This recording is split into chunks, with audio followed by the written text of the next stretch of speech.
You've certainly seen the famous painting The Night Watch by Rembrandt.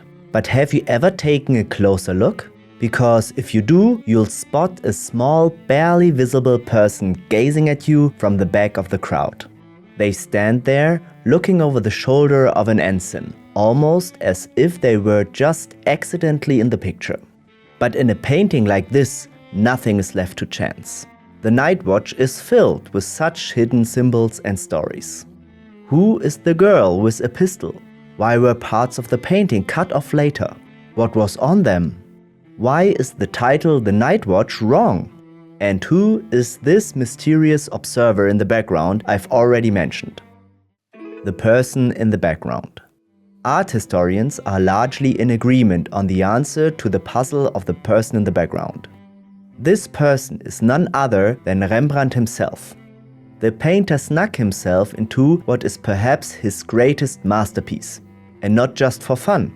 Artists painted themselves into commissioned work long before Rembrandt. The most famous examples are Jan van Eyck, who can be seen in the reflection in his Arnolfini portrait, or Michelangelo, who, well, painted his own skin in The Last Judgment. Rembrandt opted for a slightly more subtle self-portrait here. But painting himself into the picture fits perfectly with Rembrandt's artistic self-conception. He was a master of self-portraits, creating almost 80 of them in his lifetime. Rembrandt painted these self-portraits not only to perfect his technique, but also to depict himself in different roles and poses. Sometimes even to show himself as a successor to the great Renaissance masters like Titian and Raphael by imitating their position and style. The hidden signature in The Night Watch was therefore no accident, but a statement that affirmed his growing status as an artist. But that was just the beginning. It's different. To understand why Rembrandt's The Night Watch is so special, we need to look at the Amsterdam art scene around the time the painting was created in 1642. Group portraits of civic guards were very popular back then and were seen as an expression of bourgeois pride. These civic guards were originally a type of militia intended for the defense of the city, but they had largely lost their military function and had become ceremonial associations of wealthy citizens. The art commissioned by these guilds were therefore one thing above all: conventional. The main purpose was to show clear hierarchies and emphasize status. The paintings by artists like Frans Hals, who was considered a master portrait painter, were often static and linear in composition. The guild members were lined up head to head. Each face was clearly recognizable to ensure an even representation. While Frans Hals succeeded in creating lifelike snapshots of reality, he focused on the individual faces and not on a large, overarching narrative. Rembrandt ignored all that. He broke with the typical depiction and created a dynamic painting full of movement. He didn't show the company in a static pose, but in a movement of setting off. Everything is in motion and anything but neatly lined up. A shot is even being fired.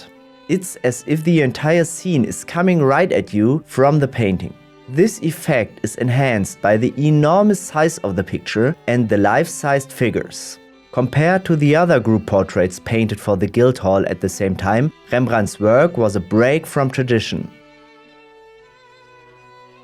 Another element with which Rembrandt distinguished himself from the other paintings was his use of light and shadow, the so-called chiaroscuro. Instead of evenly illuminating all the figures, he directed the light specifically onto the main figures: Captain Frans Banning-Kok, his lieutenant Willem van Ruitenburg, and the mysterious girl. The light makes the figures glow and give the scene a dramatic, almost mystical atmosphere. Rembrandt's work was therefore not a simple portrait, but like a theatrical scene on canvas, in which movement and emotions played a central role. The girl and the hen. We've already talked about the hidden observer in the middle of the picture, but you might notice another figure who seems strangely out of place. In the middle of the crowd of civic guards, all equipped with armor and muskets, a small blonde girl emerges from the shadows. What is a child doing in this military group of men? There is a deeper meaning hidden here too. This girl is not a real person, but an allegorical personification of the company. Think of her as a kind of mascot for the guild. This is also made clear by the hen and the pistol on her belt. More on that in a moment. What makes the matter even more personal is that the girl's facial features have a striking resemblance to those of Rembrandt's own wife, Saskia van Uylenburg, who had died shortly before the painting was completed. This is a detail that adds a very personal layer to the painting's symbolism. The symbolism becomes even more specific when you look at the dead hen on the girl's belt. The claws of the hen are clearly depicted. This hen is there not by chance. It's a clever visual pun related to the guild's name, as the hen with its claws, called klauw in Dutch, is a symbol for the Klauweniers Guild, whose name is derived from the term klauwer for the arquebus, a specific type of musket. It's a detail that highlights the pride and identity of the guards. The painting is generally rich in such symbolic elements that underscore Rembrandt's visual storytelling. For example, the arquebus is depicted in 3 phases of use: loading, firing, and clearing the pen. This was an important visual clue to the guard's competence.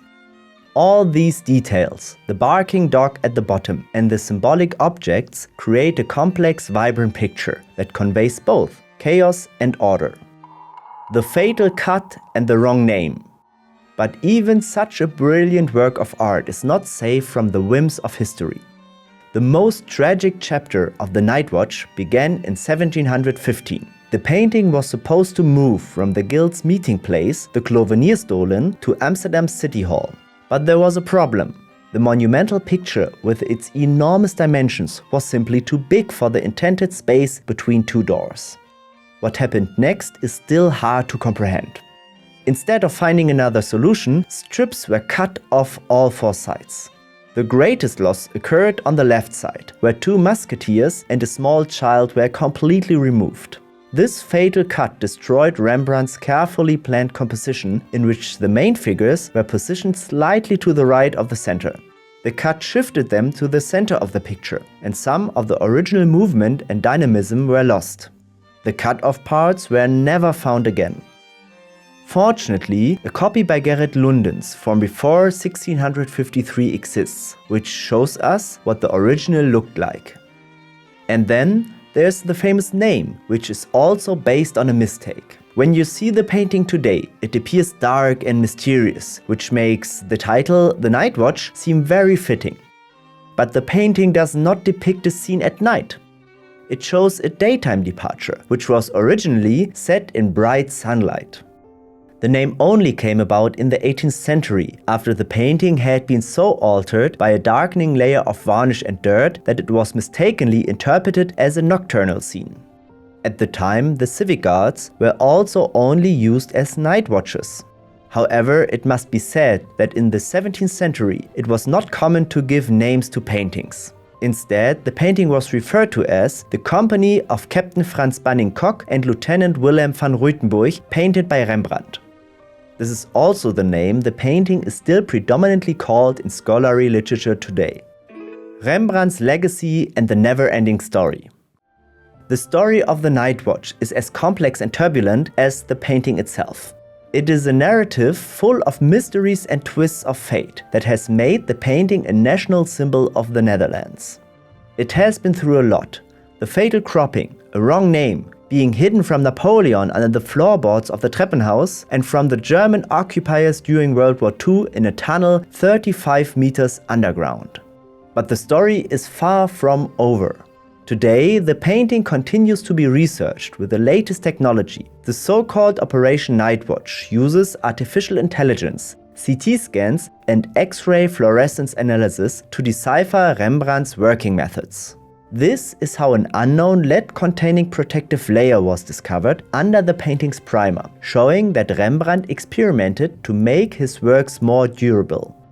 Thanks to these technological possibilities, it has been possible to make the missing parts of the painting, which were cut off over 300 years ago, visible again.